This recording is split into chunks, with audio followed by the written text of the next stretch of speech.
Mundo na Guaíba. Apresentação e produção, Jurandir Soares.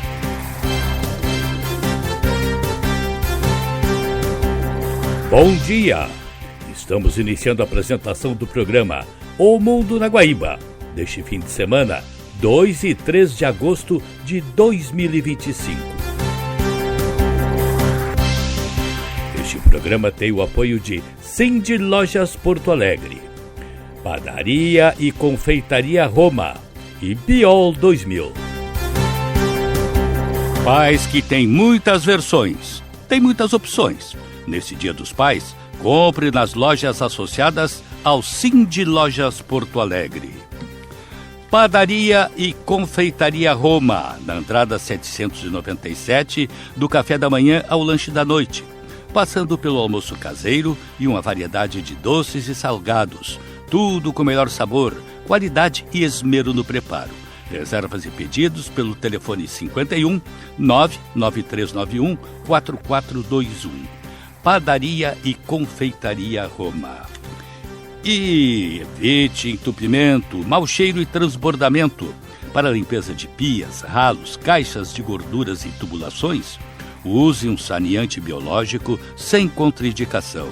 Biol 2000, um produto biológico que limpa as impurezas, mas protege o meio ambiente. Para uso residencial e empresarial. E você pede pelo sistema de teleentrega 97401-2992 e receba na sua residência ou na sua empresa o Biol 2000. No programa de hoje, vamos ter uma conversa com o porta-voz das IDF, as Forças de Defesa de Israel. O nióbio, um valioso produto nosso que interessa aos Estados Unidos.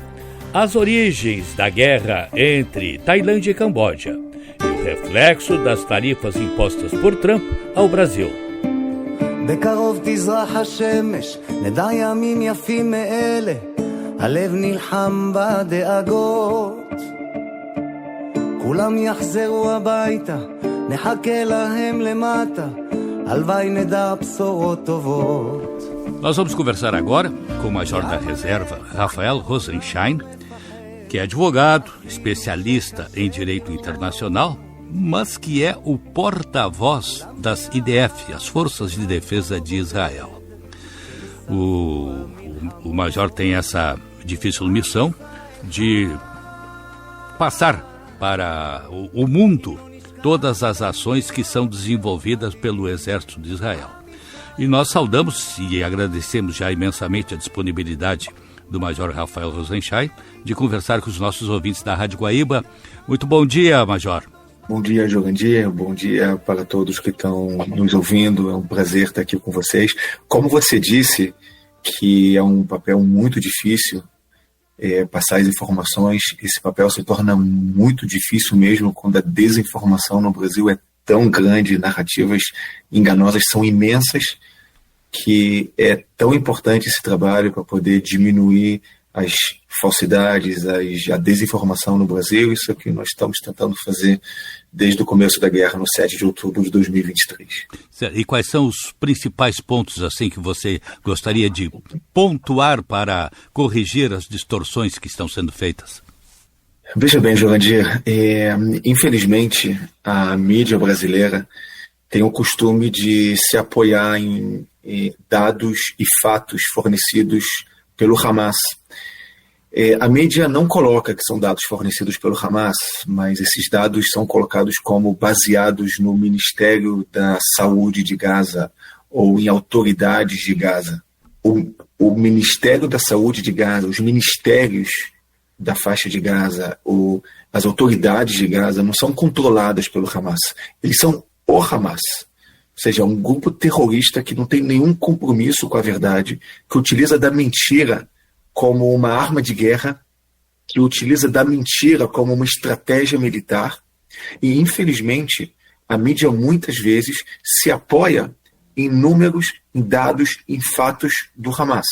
Eu posso dar para vocês vários exemplos desde o começo da guerra, muitos deles que hoje em dia já está provado que foram mentiras, mas muitas vezes a mídia sim coloca o conserto das notícias, mas tem notícias que é impossível contornar a situação, é impossível consertar depois de ser noticiadas, como, por exemplo, o Hospital El Ali, no começo da guerra, no mês de outubro de 2023, que teve uma explosão nesse hospital no norte da faixa de Gaza.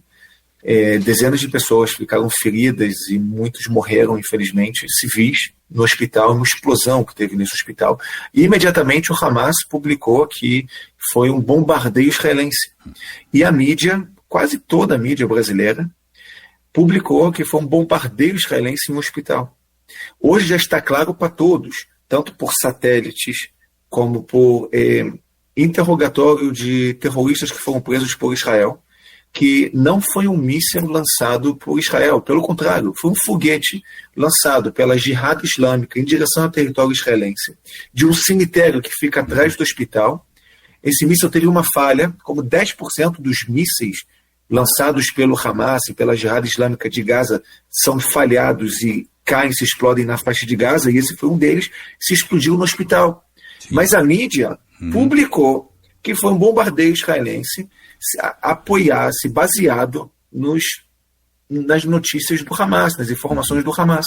E posso te dar mais dezenas de exemplos durante essa guerra, mas eu acho que se eu for te dar todos os exemplos que eu tenho, nós vamos precisar de pelo menos um dia de entrevista. Certo. Então vamos hoje às ações que o exército israelense desenvolve em Gaza. Hoje está numa ação aí que o objetivo traçado seria libertar os reféns. Você acredita que é possível fazer uma libertação dos reféns através dessa ação militar, ou o mais adequado seria através de uma negociação de um cessar-fogo? Jurandir, veja bem, nós já conseguimos libertar cerca de 11 reféns vivos das mãos dos terroristas do Hamas na faixa de Gaza por meio de operações militares. Nós conseguimos trazer alguns corpos que foram de pessoas que foram assassinadas pelo Hamas no 7 de outubro, e os corpos estavam nas mãos do Hamas nos túneis subterrâneos. Nós conseguimos trazer esses corpos para serem enterrados com respeito no território israelense. O nosso objetivo nessa guerra são dois. Primeiro, é trazer de volta todos os reféns que estão nas mãos dos terroristas do Hamas na faixa de Gaza, nos túneis subterrâneos, com quase sem oxigênio, com muito pouca comida e bebida na faixa de Gaza, e desmantelar a capacidade militar do Hamas para que não volte a cometer um outro 7 de outubro. Então, nós temos esses dois objetivos, que nós vamos alcançar esses objetivos. Quando esses objetivos forem alcançados, a guerra vai terminar. Mas, infelizmente, o Hamas não está flexível nas negociações. O Hamas não aceita um cessar-fogo nesse momento. O Hamas quer continuar produzindo seus armamentos, quer continuar no poder na faixa de Gaza, quer continuar planejando a destruição do Estado de Israel. E nós não podemos mais permitir uma situação como essa, na qual um grupo terrorista que deseja a destruição de Israel planeja produzir armamentos para concretizar esse objetivo, que já provou e quer colocar em prática esse objetivo, como tentou fazer no 7 de outubro. Nenhum país soberano que dá valor para a sua população aceitaria uma situação como essa. Qualquer país agiria exatamente como Israel está agindo na faixa de Gaza. Atuaria para desmantelar a capacidade militar desse grupo terrorista para que não volte a cometer ataques como foi no 7 de outubro. O Hamas está no poder na faixa de Gaza há 18 anos. Nesses 18 anos, o Hamas lançou no território israelense mais de 30 mil foguetes. Ou seja, são foguetes que são lançados em direção a casas de civis, em direção a hospitais, de uma forma totalmente indiscriminada. Nenhum país aceitaria uma situação como essa. Então, antes de criticar Israel, as pessoas precisam entender os desafios que nós temos aqui na região, que são desafios sem precedentes. Okay. E nós precisamos garantir que os nossos objetivos sejam alcançados para que o Hamas não continue sendo uma ameaça imediata para o Estado de Israel. Muito bem, nós estamos conversando com o Major da Reserva Rafael Rosenstein, que é o porta-voz do Exército de Israel. Nós vamos ao intervalo e voltamos em seguida.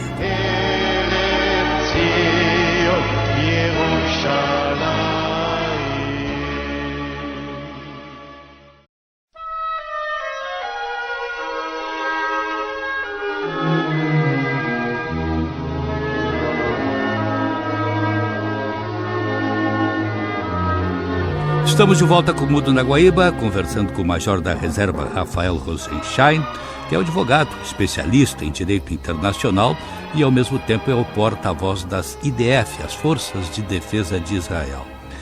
Major, uma das questões assim que tem sido muito criticadas, né, pela mídia internacional, e você pode fazer as devidas correções, como já fez com relação ao primeiro tema que abordamos, é a distribuição dos alimentos em Gaza e a chegada desses alimentos até as pessoas que estão precisando. As acusações de morte de gente em filas, de morte por desnutrição e outras coisas mais. Como é que o senhor avalia essa questão? Veja, o sofrimento da população civil na faixa de Gaza é uma tragédia. Mas para o Hamas isso é uma estratégia. Enquanto nós fazemos tudo o que podemos para afastar os civis das zonas de combate, para garantir a entrada e a chegada de alimentos para os civis na faixa de Gaza, o Hamas faz tudo possível para sacrificar os civis na faixa de Gaza e utilizar o sofrimento dos civis para ter uma pressão internacional contra Israel e a guerra terminar sem que os objetivos israelenses sejam alcançados. Veja, na faixa de Gaza já entraram nesses quase 2 anos de guerra, já entraram 94 mil caminhões levando alimentos para a população da faixa de Gaza. Cada caminhão carrega entre 20 a 25 toneladas de alimentos. Ou seja, entraram na faixa de Gaza cerca de 2 milhões de toneladas de alimentos para a população da faixa de Gaza. 2 milhões de toneladas de alimento são suficientes para toda a população da faixa de Gaza para 2 anos de guerra. Essa guerra tem mais ou menos 10 meses, ou seja, teria alimento suficiente para mais 2 meses de guerra. Tem civis que realmente estão sofrendo na faixa de Gaza. Tem civis que estão passando fome na faixa de Gaza. E a pergunta que tem que ser feita é quem utiliza esse sofrimento de civis como uma estratégia. Quem rouba a ajuda humanitária que entra na faixa de Gaza por civis e utiliza os lucros da venda dessas ajudas humanitárias para promover o terrorismo. O Hamas rouba essa ajuda humanitária que entra na faixa de Gaza e não permite que toda ajuda chegue até os civis da faixa de Gaza. Porque tem suficiente alimentos na faixa de Gaza para toda a população. Mas o Hamas utiliza o lucro da venda desses alimentos para alistar mais terroristas para o Hamas, para produzir seus armamentos, para se enriquecer. E nós vemos a população civil sofrendo na faixa de Gaza. Nós fazemos tudo o que podemos para ajudar a população civil na faixa de Gaza. Essa guerra não é travada contra o povo palestino. Essa guerra é travada contra um grupo terrorista cruel que é um mal não somente para Israel, mas para seu próprio povo, para o povo palestino. E o mundo precisa entender que enquanto nós fazemos tudo para melhorar a situação humanitária da população da faixa de Gaza, o Hamas faz tudo possível para piorar a situação deles e utilizar o sofrimento deles como uma estratégia para que o mundo todo fale somente sobre a crise humanitária na faixa de Gaza e culpe não o Hamas, acuse Israel sobre o que acontece na faixa de Gaza, para que tenha uma pressão sobre Israel e a guerra termine sem que os objetivos israelenses sejam alcançados. Essa é a estratégia do Hamas. Tá, e o exército de Israel vai continuar nesse objetivo fundamental que o senhor traçou, que é de eliminar completamente o Hamas. o exército israelense vai continuar a fazer tudo o que for necessário para que o Hamas seja desmantelado militarmente, para que o Hamas não continue governando a faixa de Gaza e para que todos os 50 reféns que continuam nas mãos dos terroristas do Hamas, pelo menos 20 deles estão vivos, para que voltem para suas casas. Os vivos para se recuperarem com suas famílias e os que foram assassinados para serem enterrados com respeito no território israelense. Pois é, a questão desses que estão mortos, já estão mortos há algum tempo. Como é que está a situação desses corpos? Eles têm como fazer a preservação desses corpos, assim? Não estão deteriorados? Como é que é essa situação?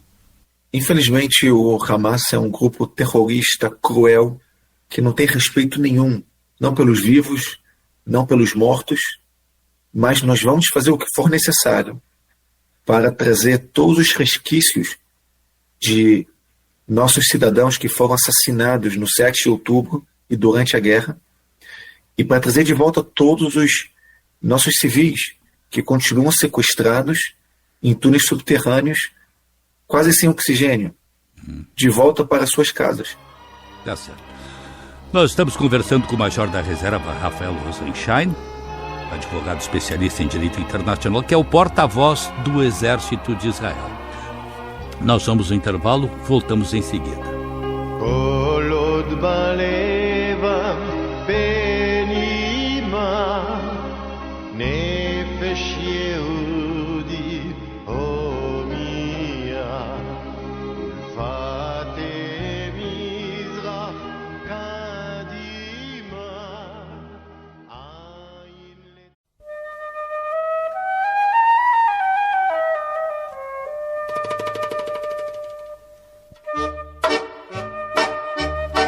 Estamos de volta com o Mundo na Guaíba, conversando com o Major da Reserva, Rafael Rosenschein, que é o porta-voz das IDF, as Forças de Defesa de Israel. Major, diante de toda essa situação que está se vendo em Gaza, tem crescido o movimento em defesa de 2 estados. O senhor falou que Israel não quer saber que o Hamas volte a governar Gaza, e, logicamente, que precisaria haver um governo moderado palestino. E a gente vê que existe um movimento moderado palestino na Cisjordânia. A Autoridade Nacional Palestina, liderada pelo Fatah, que já manifestou-se por diversas vezes que reconhece o Estado de Israel e aceita a convivência de 2 estados, o Estado de Israel e o Estado da Palestina. Um movimento que, aliás, tem ganhado força no cenário internacional durante os últimos dias. O presidente Macron da França já disse que vai se manifestar na Assembleia da ONU a favor dessa ideia. O primeiro-ministro da Grã-Bretanha, Keir Starmer, também disse que, se a guerra não parar, vai aprovar também. Como é que o senhor vê a possibilidade dessa questão relativa a 2 estados? Olha, Jurandir, eu sou o porta-voz do Exército de Israel. Essa é uma questão política, geopolítica, e o Estado de Israel é um Estado democrático de direito. As forças de defesa de Israel atuam de acordo com as diretrizes do governo israelense. Mas agora eu pergunto então para o especialista em direito internacional. Sim, mas eu nesse momento estou falando com você como porta-voz das forças de defesa de Israel. Certo. Então, como porta-voz das forças de defesa de Israel, eu posso dar a posição das forças de defesa de Israel em relação a esse assunto, e a posição é muito clara. Nós vamos agir de acordo com as decisões do governo de Israel. E nós, nesse momento, estamos agindo contra grupos terroristas que querem acabar com o Estado de Israel, que esse é o objetivo deles, e o nosso objetivo é muito claro.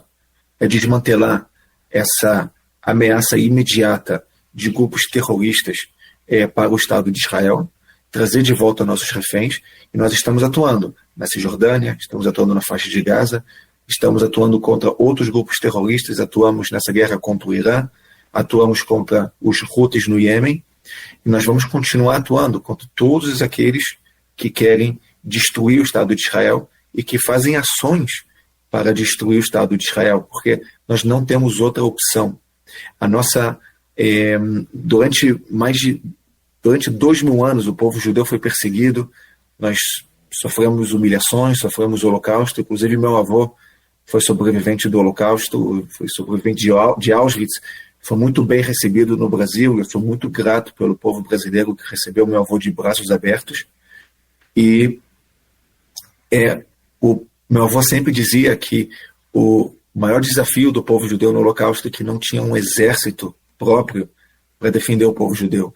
E nesse momento nós temos um exército para defender o povo judeu de todas as ameaças aqui na região, de países e grupos terroristas que querem nos exterminar. Então nós estamos focados nesse momento para garantir a defesa do Estado de Israel. A questão de 2 estados é uma questão política. Nós queremos e nós acreditamos e nós temos a esperança que um dia terá paz aqui no Oriente Médio. Mas em relação à paz, eu posso dizer o que Golda Meir disse já há 50 anos atrás, que o dia que o exército de Israel largar suas armas, Israel será destruído no mesmo dia. Mas o dia que nossos inimigos largarem suas armas, terá finalmente paz aqui na região. Vou colocar mais uma questão política, mas, por exemplo, nós tivemos nos últimos tempos os chamados Acordos de Abraão, mediados pelo presidente Donald Trump no seu primeiro mandato, que resultaram em acordos de países árabes com Israel, os Emirados Árabes Unidos, o Bahrein, o Marrocos, o Sudão. Ficou a Arábia Saudita, que agora tem essa possibilidade também, mas está condicionando a questão a solução da questão palestina.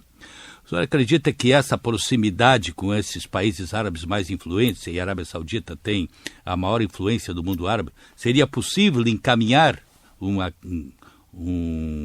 possibilidade de paz?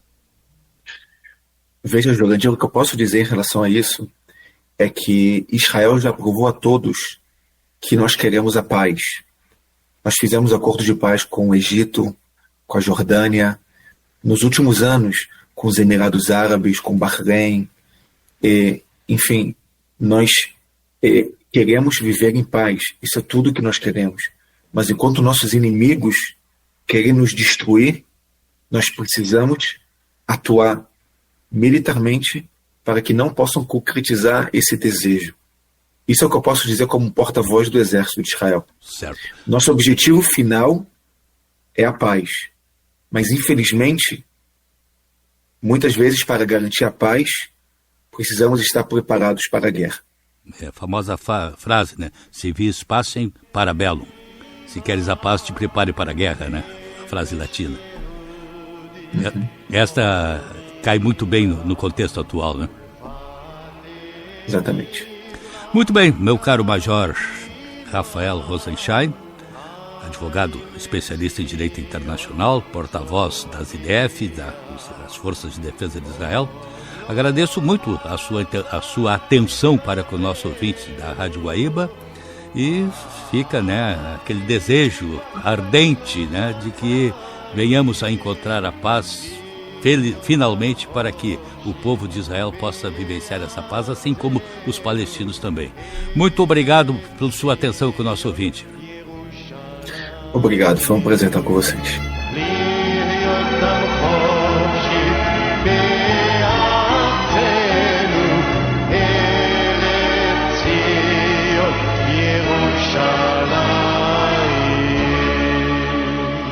A seguir,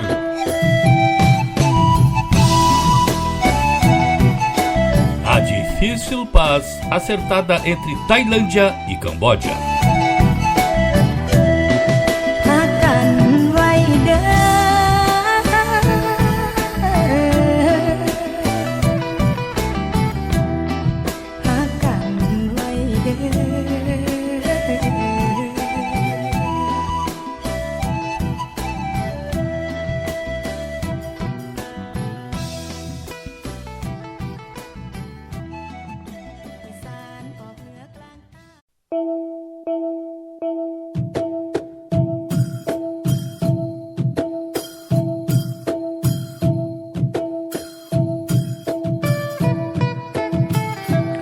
Os líderes do Camboja e da Tailândia concordaram com um cessar-fogo iniciado nesta segunda-feira em uma tentativa de pôr fim a 5 dias de combates intensos que resultaram no conflito mais mortal entre os dois países vizinhos em mais de uma década. Ao menos 36 pessoas morreram, a maioria civis. O primeiro-ministro do Camboja, Hun Manet, e o primeiro-ministro interino tailandês, Phumtham Wechai, também concordaram em retomar o diálogo direto e criar um mecanismo para implementar a trégua. As negociações foram mediadas pelo primeiro-ministro da Malásia, Anwar Ibrahim, presidente do bloco regional da Associação de Nações do Sudeste Asiático, a ASEAN.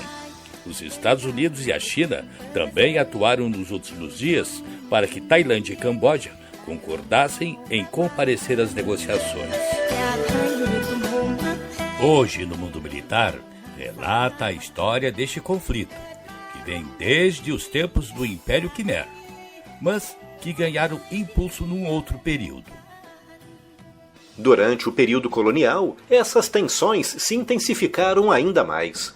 No século XIX, a França colonizou o Camboja como parte da Indochina francesa, enquanto a Tailândia, na época conhecida como Sião, permaneceu independente, mas fortemente influenciada pelos franceses, chegando mesmo a ceder territórios para a França.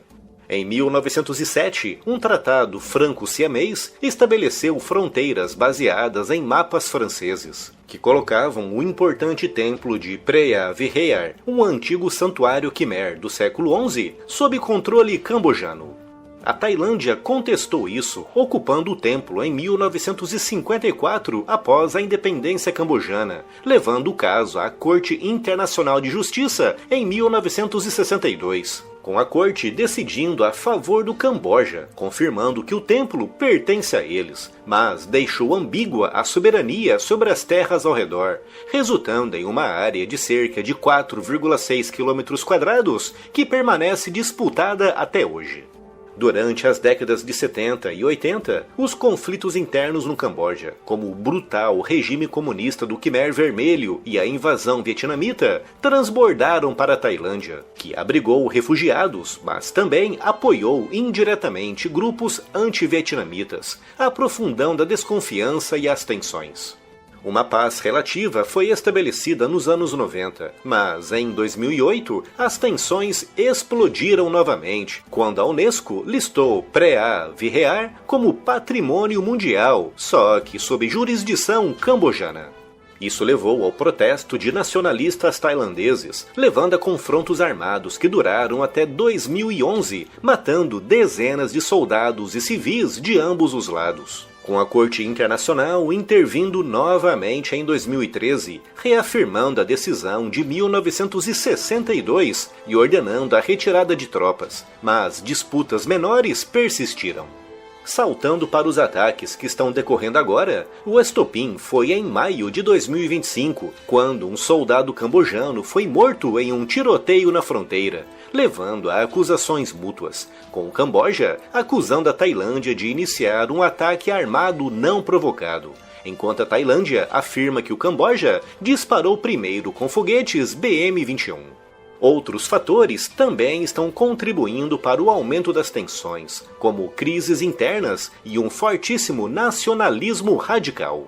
Na Tailândia, por exemplo, o governo enfrenta instabilidade política, com a suspensão recente da primeira-ministra Shinawatra por questões éticas. E no Camboja, o primeiro-ministro Hun Manet, filho de Hun Sen, que governa de forma autoritária o país desde 1998, parece estar buscando consolidar ainda mais o poder da sua família ao explorar essas tensões e ao fortalecer o nacionalismo. Além disso, há questões econômicas, com a área disputada sendo rica em recursos naturais e rotas comerciais. Em resumo, trata-se de uma mistura explosiva de herança histórica, disputas territoriais não resolvidas e oportunismo político, que transformou uma fronteira volátil em um autêntico campo de batalha. Agora, a grande pergunta: há algum risco disso se converter em uma guerra mais ampla naquela região? Sim, e o risco não é pequeno. Já vimos uma escalada rápida, com a Tailândia lançando ataques aéreos e o Camboja respondendo com lançadores de foguetes múltiplos. A Tailândia selou a fronteira e há relatos de hostilidades em múltiplos pontos.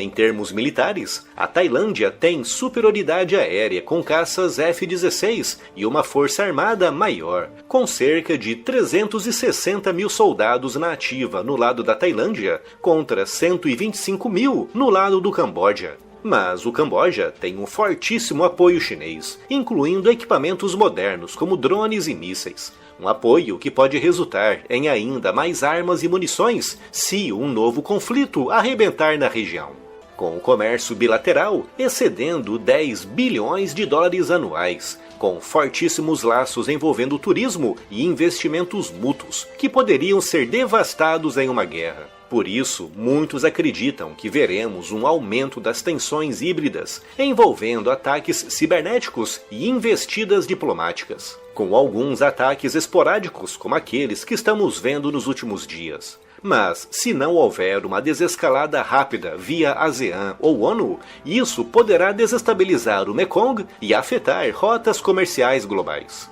Em resumo, as tensões entre Camboja e Tailândia são um caldeirão de história antiga, colonialismo e política moderna, que explodiu recentemente em violência real, com o risco de escalada e a transformação em guerra regional de larga escala efetivamente existindo. Apesar de se saber quanto essas questões históricas e religiosas pesam, vimos que tem um intercâmbio comercial muito intenso na região e, fundamentalmente, o turismo, justamente pela rica história daqueles países.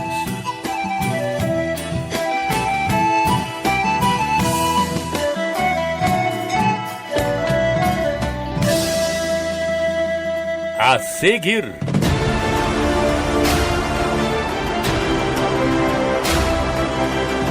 nióbio, um importante produto de negociação para o Brasil.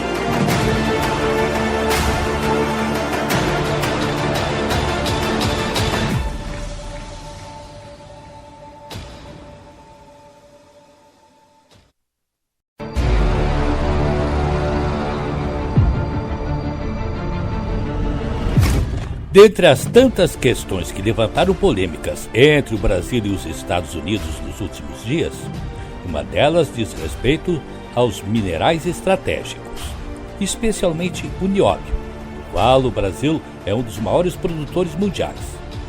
E é um dos produtos que interessa vivamente aos Estados Unidos. E um produto também que já vem tendo alguma proteção desde o governo Bolsonaro, referendado agora do governo Lula. Mas o que é o nióbio e qual a sua importância? Camila Veras Mota, da BBC Brasil, nos explica.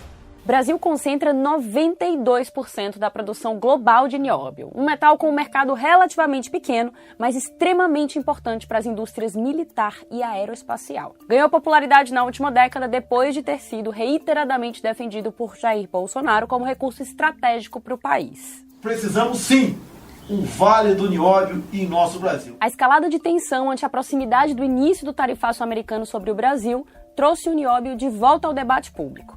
O encarregado de negócios da Embaixada Americana no Brasil manifestou interesse dos Estados Unidos em minerais estratégicos brasileiros, incluindo o nióbio, ao que o presidente Lula reagiu. Nós temos todos os minerais ricos que vocês querem para proteger e aqui ninguém põe a mão. Este país é do povo brasileiro.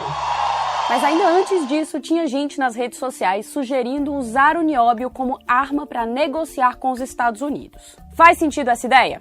Os Estados Unidos não são nem de longe o principal mercado do nióbio brasileiro. Estão ali em quarto lugar, com 7% do total, empatados com Singapura e atrás de Coreia do Sul, Holanda e China, o maior consumidor. Isso porque a maior aplicação do nióbio hoje é na indústria siderúrgica e a grande produção global de aço está concentrada na Ásia. Como o nióbio é um metal de baixa densidade e bastante resistente, ele é muito usado combinado ao aço na indústria da construção e no setor automotivo. Vai no chassi do carro e nas barras de segurança que protegem os passageiros, por exemplo, e no caso da construção, é ótimo para reduzir o uso de cimento, que é um dos maiores causadores do efeito estufa. E não precisa de muito. Segundo o professor Hugo Sandin, da Escola de Engenharia de Lorena da USP, Adicionando 200 gramas por tonelada de aço, você já dobra ou triplica a resistência mecânica dele. A indústria siderúrgica usa principalmente o ferro-nióbio, uma liga do metal com ferro que é uma das principais formas como o nióbio é vendido hoje. Mas ele também existe como óxido de nióbio, um pó usado em lentes e baterias de carros elétricos, e como nióbio metálico, encontrado, por exemplo, em máquinas de ressonância magnética e aceleradores de partículas. Apesar de usarem em menor escala do que outros países, os americanos são completamente dependentes de importações para suprirem suas necessidades de nióbio. O Brasil respondeu por cerca de 66% do que foi comprado pelos Estados Unidos entre 2020 e 2023. Essa concentração levou o Serviço Geológico dos Estados Unidos a classificar o nióbio como o segundo mineral mais crítico para o país, quando se leva em consideração a cadeia de suprimentos. Em um artigo recente, cientistas da agência também chamaram a atenção para o fato de que o metal é explorado aqui não só por empresas brasileiras, mas também por capital chinês. A chinesa CMOC Brasil, dona de uma mina em Goiás, é a segunda maior produtora do mundo, e a CBMM, a maior do setor, é da família Moreira Salles, mas 15% do capital é de um grupo de empresas chinesas. A China é hoje a grande rival dos Estados Unidos, o que torna a questão em torno do nióbio um tema ainda mais sensível para os americanos. O nióbio que entra nos Estados Unidos é majoritariamente usado na indústria do aço, mas eu quero chamar a atenção para outra aplicação, no setor aeroespacial. Além de forte e mais leve e menos denso do que outros metais, o nióbio é resistente a temperaturas até 2.400 graus Celsius, o que faz dele um elemento extremamente importante na construção de turbinas para aviões e foguetes. Isso começou ainda na Guerra Fria, na década de 60. Partes do foguete que levou o homem à Lua em 1969 foram feitas com uma liga de nióbio batizada de C-103, usada até os dias de hoje. E aí entra um elemento importante na discussão sobre o nióbio como recurso estratégico. A depender da aplicação, ele pode ser substituído por materiais como titânio, vanádio e molibdênio, ainda que esse não seja um processo simples. Isso é possível, por exemplo, na área de construção civil. Já para o setor aeroespacial, é difícil encontrar uma alternativa. Hugo Sandin, professor da Escola de Engenharia da USP. Eu acho que esse seria um componente crítico, quase insubstituível. O cenário é parecido na indústria da defesa. Faz tempo que o nióbio é usado em mísseis e para blindagem, mas ele tem desempenhado papel-chave na nova fronteira da tecnologia militar, das armas hipersônicas. Como essas armas podem atingir velocidades de até 5 vezes a do som, elas precisam ser construídas com materiais bastante resistentes ao calor e leves de preferência. Por conta da velocidade, aliás, os especialistas em defesa têm dito que a fronteira hipersônica tem potencial para redefinir o conceito da vantagem do primeiro ataque, como se conhece hoje, porque ela desafia mesmo os sistemas de defesa mais modernos. Com um míssil que se move nessa velocidade, seria possível, por exemplo, direcionar a trajetória para subir pelo Polo Sul em direção aos Estados Unidos e surpreender os radares de longo alcance de detecção americanos, que hoje estão voltados em sua maioria para o norte. O especialista americano com quem eu conversei, que olha muito para o uso do nióbio no setor da defesa, comentou que a China saiu na frente na corrida, mas que os Estados Unidos têm investido nessa área e se preparam para levar as primeiras armas a campo. Nesse cenário, qualquer interrupção na cadeia de fornecimento de nióbio seria problemática. Henry Zimmer, do Centro Estratégico Internacional. I think that there's actually a deal space there, but if it's branded as sort of a Eu acho que realmente existe um espaço para acordos. Mas, se isso for rotulado como uma espécie de ameaça que o Brasil está retendo, então isso vai gerar muito mais complicações. That's going to run into a lot more complications. O professor Hugo Sandin também disse acreditar que retaliar seria uma estratégia arriscada. A gente não pode, uma negociação nessa escala, com tanta gente envolvida, com tantos setores afetados, responder na mesmíssima moeda. A China esteve em uma posição parecida com a do Brasil meses atrás. O país restringiu as vendas de terras raras para os americanos, mas arrefeceu a retórica e acabou fechando acordo com eles em junho. However, it wasn't the threat, or it wasn't necessarily the pain. No entanto, não foi a ameaça nem necessariamente a dor que fez Trump recuar. Foi a capacidade de apresentar isso como uma espécie de vitória para o governo. Package it as some sort of a win for the administration. Em meio a todas essas disputas e sanções impostas pelo presidente Donald Trump, não resta dúvida de que os minerais, e especialmente o nióbio, se tornam um fator importante para o Brasil em uma nova negociação com os Estados Unidos.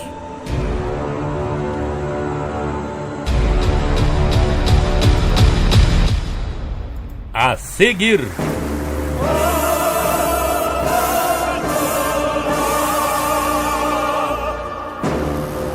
Trump oficializa as sanções contra o Brasil.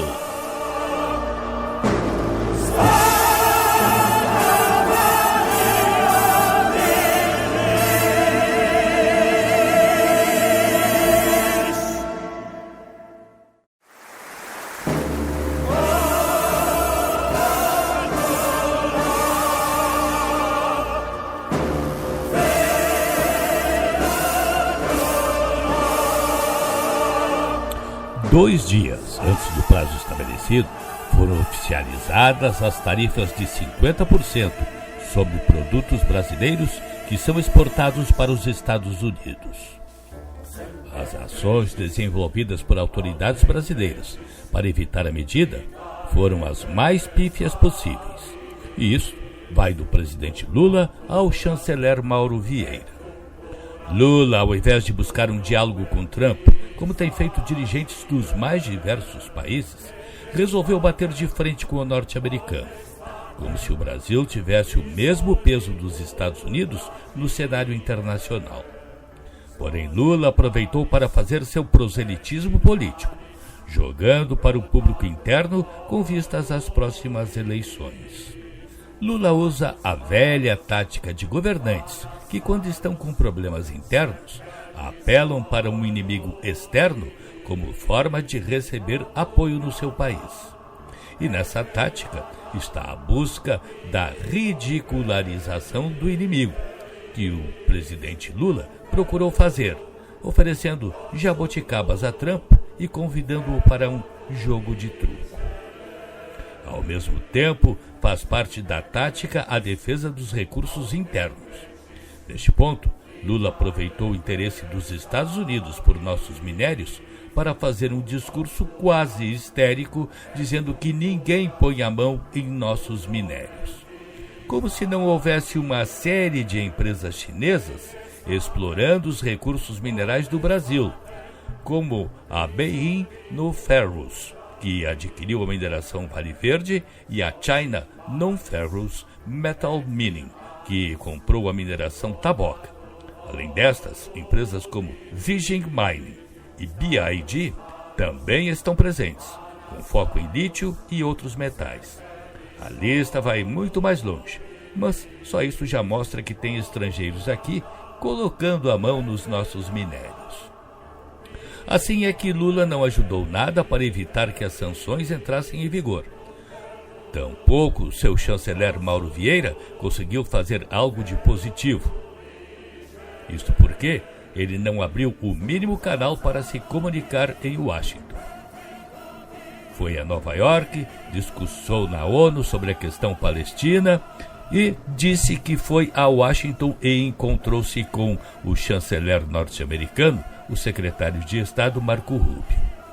Assim temos que acreditar na sua palavra, porque não se viu nenhuma imagem deste encontro. Será que não tinha um assessor do nosso chanceler para pelo menos bater uma foto? Ou seja, a diplomacia brasileira, outrora tão efetiva e competente, perdeu o seu poder, desde que passou a ser controlada por Celso Amorim, hoje assessor de Lula para questões internacionais. Já Mauro Vieira, que é o chanceler, se presta a um papel secundário e desmoralizante para sua figura. Tampouco a embaixadora nos Estados Unidos, Maria Luísa Ribeiro Viotti, conseguiu fazer alguma coisa. Se para o Brasil a questão das tarifas está sendo prejudicial, para os Estados Unidos está sendo muito boa, conforme falou o próprio presidente Donald Trump. O presidente americano Donald Trump celebrou as tarifas que vai impor aos parceiros comerciais. O magnata assegurou que a medida vai fazer com que os Estados Unidos sejam grandes e ricos novamente, enquanto o tempo se esgota para os países que negociam acordos com o objetivo de evitá-las. Critics said that Os críticos disseram que nossas tarifas prejudicariam a economia, mas os dados mostram exatamente o oposto. E exatamente o oposto está acontecendo. O Tesouro dos Estados Unidos arrecadou 150 bilhões em tarifas e adicionará cerca de 200 bilhões no próximo mês, um total nunca visto antes, francamente.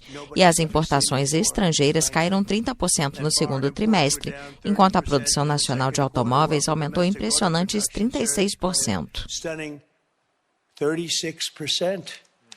De acordo com dados do Tesouro americano, o governo arrecadou mais de 100 bilhões de dólares em taxas alfandegárias no ano fiscal de outubro a junho. 1º de agosto se tornou a nova data simbólica para uma série de tarifas alfandegárias, além do mínimo universal de 10%, imposto em abril à maioria dos países, e das aplicadas a certos produtos, como 50% sobre alumínio e aço ou 25% sobre automóveis. Há exceções, como os produtos protegidos pelo Tratado de Livre Comércio da América do Norte, do qual Canadá e México fazem parte. As tarifas alfandegárias sobre os produtos de aproximadamente 80 países, incluindo os 27 da União Europeia, vão aumentar a partir da meia-noite, entre 11% e 50%, dependendo da origem dos bens. As tarifas sobre os produtos brasileiros vão entrar em vigor a partir do dia 6. E na extensão dessa disputa Brasília-Washington, nesta quarta-feira, os Estados Unidos anunciaram a aplicação da Lei Magnitsky ao ministro Alexandre de Moraes do STF. Criada em julho de 2018, a Lei Magnitsky determina sanções contra indivíduos que cometeram ou contribuíram para violações dos direitos humanos e atos particularmente graves de corrupção que são prejudiciais à estabilidade política e econômica internacional. Na prática, as sanções da Lei Magnitsky afetam os sancionados principalmente por meios econômicos, como congelamento de bens e contas bancárias em solo ou instituições norte-americanas. De acordo com o governo dos Estados Unidos, qualquer empresa ou bem relacionados ao ministro nos Estados Unidos estão bloqueados. Cidadãos norte-americanos também estão proibidos de fazer negócios com o ministro. Representantes do governo brasileiro disseram que o fato de os Estados Unidos condenarem o ministro Alexandre de Moraes, em virtude de suas ações contra o ex-presidente Jair Bolsonaro, se caracteriza como uma ação política. Na realidade, as tarifas econômicas são consequências de uma disputa política que se estabeleceu entre Brasília e Estados Unidos. E a parte política se deu justamente pelas ações do presidente Lula, em especial junto ao BRICS. Lula se uniu aos antagonistas dos Estados Unidos, como China, Rússia e Irã, ao mesmo tempo que propôs a retirada do dólar americano como a moeda das transações financeiras entre os membros do bloco. E o tema se estende pelo fato de o governo americano entender que o ex-presidente Jair Bolsonaro é vítima de uma perseguição política desenvolvida pelo governo brasileiro com o apoio da Suprema Corte de Justiça. Então não resta dúvida que a questão é política. Porém, quem vai sofrer as consequências é o setor econômico brasileiro e, em última análise, o cidadão brasileiro. Fica a débil esperança de que representantes dos setores produtivos dos dois países consigam conversar e chegar a pontos que amenizem a crise. Alguns desses setores já conversaram e conseguiram a isenção da aplicação das tarifas, como foi o caso dos aviões, dos sucos de laranja e do petróleo. Salientando ainda que a lista de isenções totaliza 694 produtos, quase a metade do que o Brasil exporta para os norte-americanos. Assim é que a esperança fica no diálogo direto entre empresários brasileiros e empresários norte-americanos para que a situação possa ser amenizada para nós brasileiros.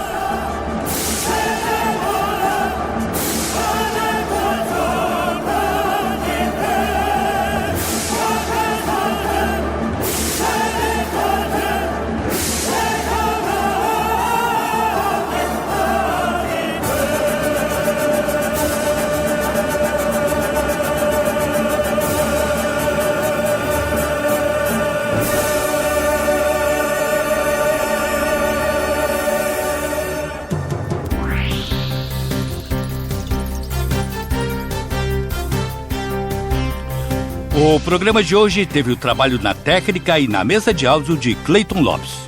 Coordenação de jornalismo, Rafael Sequim. Direção-geral, Claudinei Girotti. E o programa também teve as seguintes participações. Da ONU News em Nova York, Mônica Grady para a Rádio Guaíba. Camila Veras Mota, da BBC News Brasil. Silvano Mendes, da Rádio França Internacional, especial para a Rádio Guaíba.